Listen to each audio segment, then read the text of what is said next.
Our next reading of Scripture comes from the book of Genesis, chapter 37, verses 1 through 4, and then 12 through 28.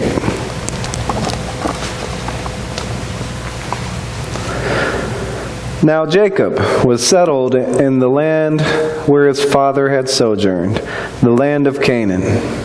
This then is the line of Jacob. At 17 years of age, Joseph tended the flocks with his brothers, as a helper to the sons of his father's wives Bilhah and Zilpah. And Joseph brought bad reports of them to their father. Now Israel loved Joseph best of all his sons, for he was the child of his old age, and he had made him an ornamented tunic. And when his brothers saw that their father loved him more than any of his brothers, they hated him, so that they could not speak a friendly word to him. One time, when his brothers had gone to pasture their father's flock at Shechem, Israel said to Joseph, "Your brothers are pasturing at Shechem. Come, I'll send you to them." He answered, "I am ready."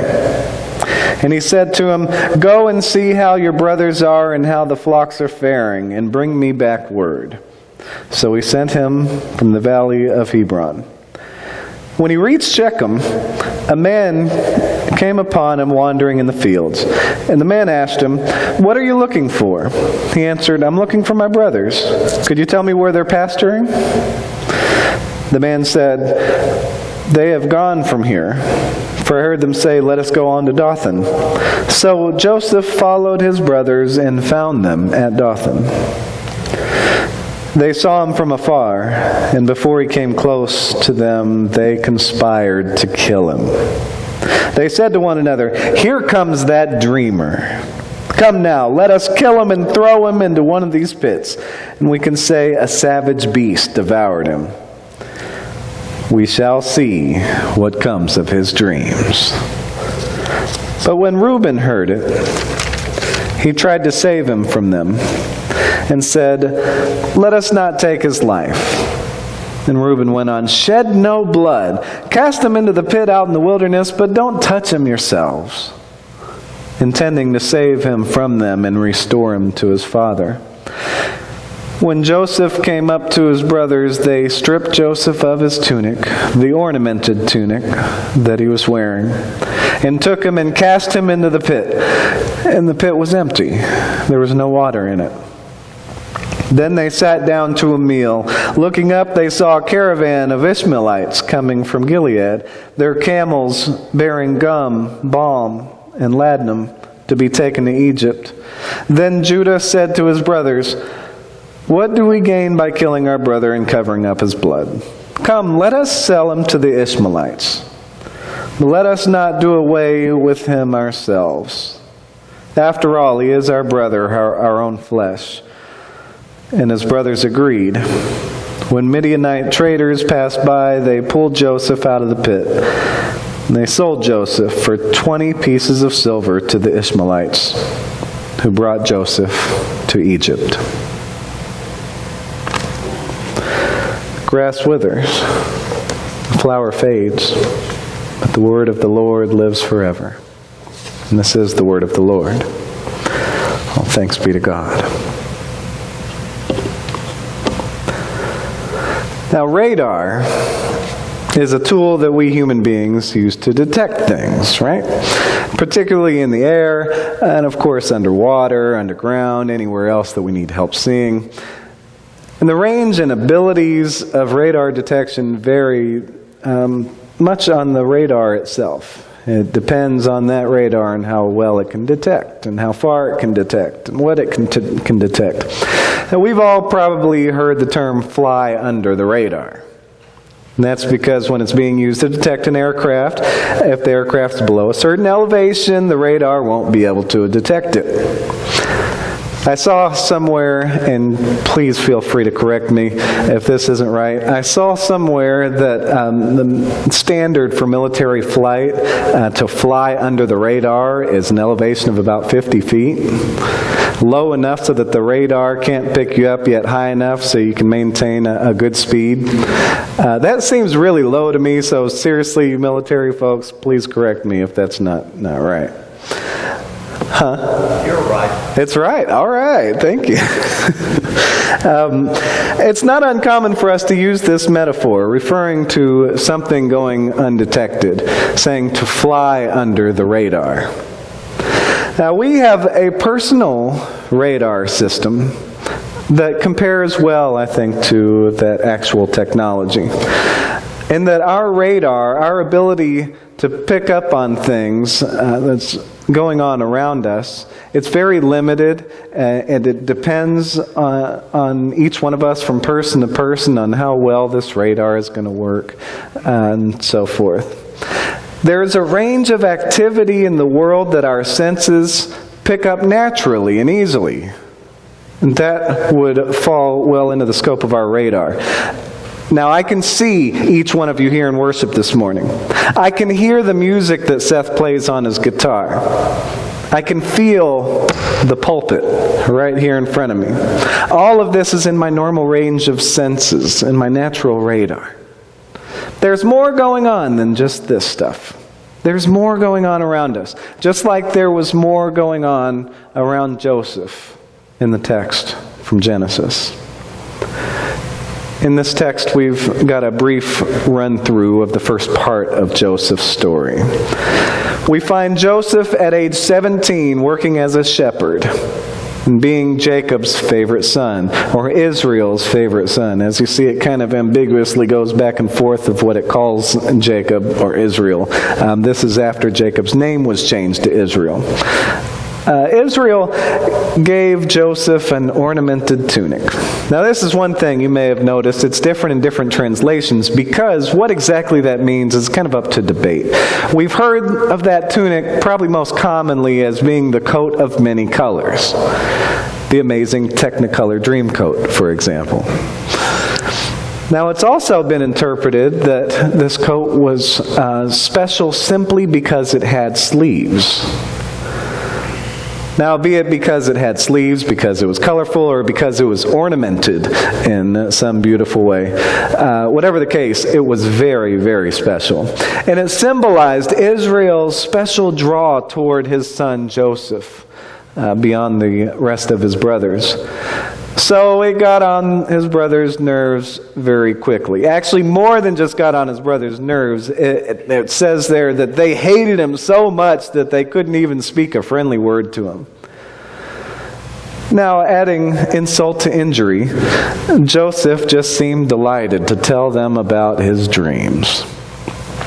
Now, the part about his dreams that was skipped in the reading this morning, just to make the reading a little shorter and more manageable.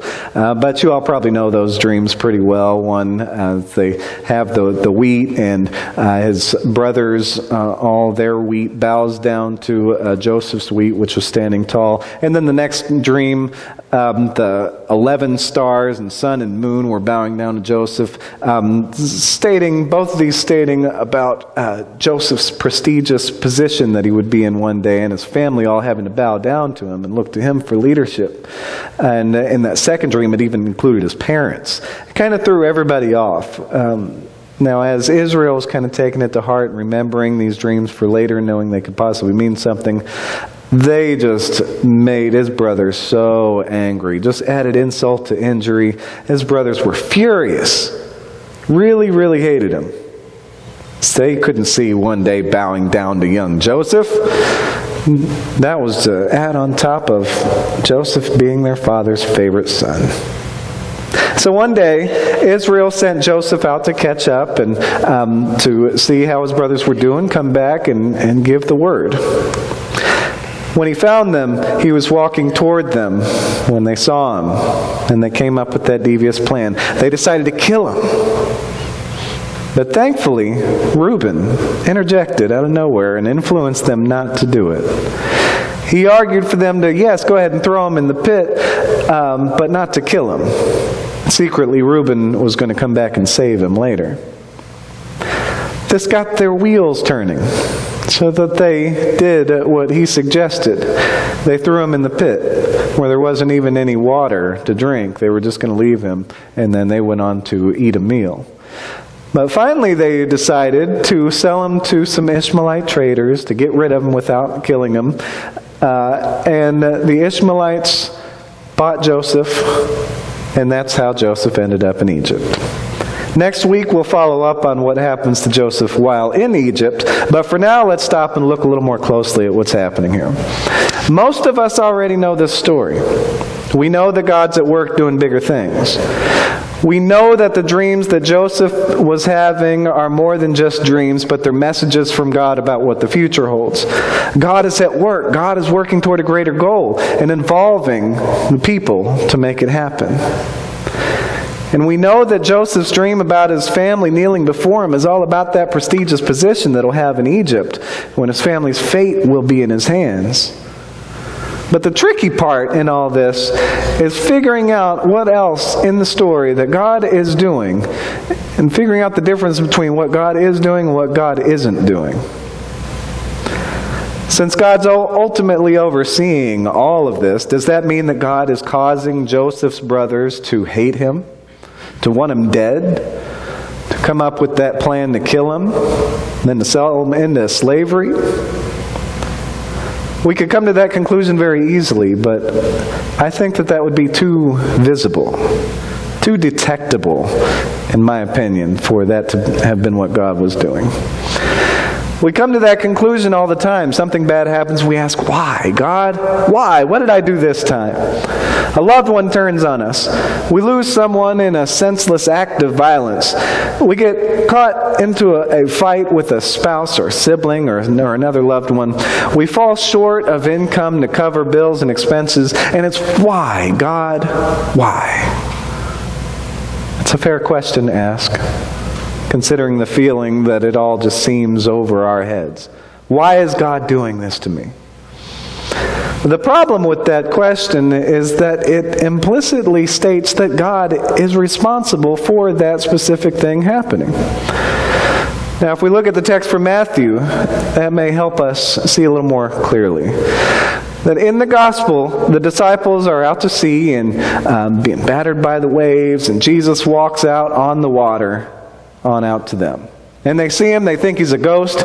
Probably a normal reaction for someone seeing a person walk on water. Jesus gets to them and he obliges Peter's request and invites Peter to step out onto the water with him. Peter does so.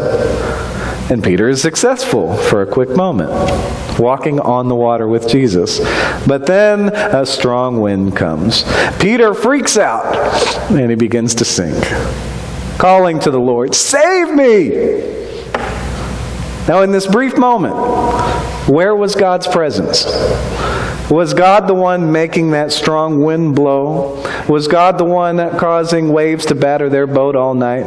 Was God the source of the storm? It's easy to come to that conclusion, but I don't think so. Neither did Peter. Peter knew exactly where God's presence was. God's presence was in Jesus, who Peter reached out to for help. God's presence was that which was providing good in the midst of a bad situation. So given that example, we look back to Joseph. Did God cause his brothers to hate him and try to kill him? Of course not, I would say. One way or another, God was going to lead Joseph to Egypt. It just so happened that this is how it went. God's activity was a little more discreet, a little more under the radar. In the middle of Joseph's brothers turning on him, God crept in under the radar to work through Reuben, who was moved to try to convince his brothers not to kill Joseph, and so he could later save Joseph. That movement was enough to influence Judah to come up with the idea to sell him to the Ishmaelites. Where God was showing up was under the radar. It was not easily detectable, yet it was very, very powerful.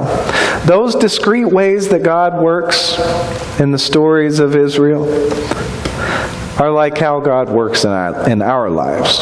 God is constantly at work in our lives as individuals and as a collective, even though our personal radar system often leads us to believe that God is just causing every little thing to happen, and especially the bad things.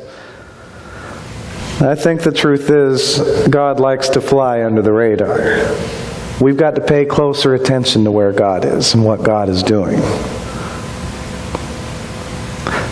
As God is present in both the good and in the bad, may we grow and learn to identify what God is doing in our lives, what God is doing in the world. May we recognize that there is more going on around us than meets the eye. And may we cling to the good and the love that God is providing. Amen.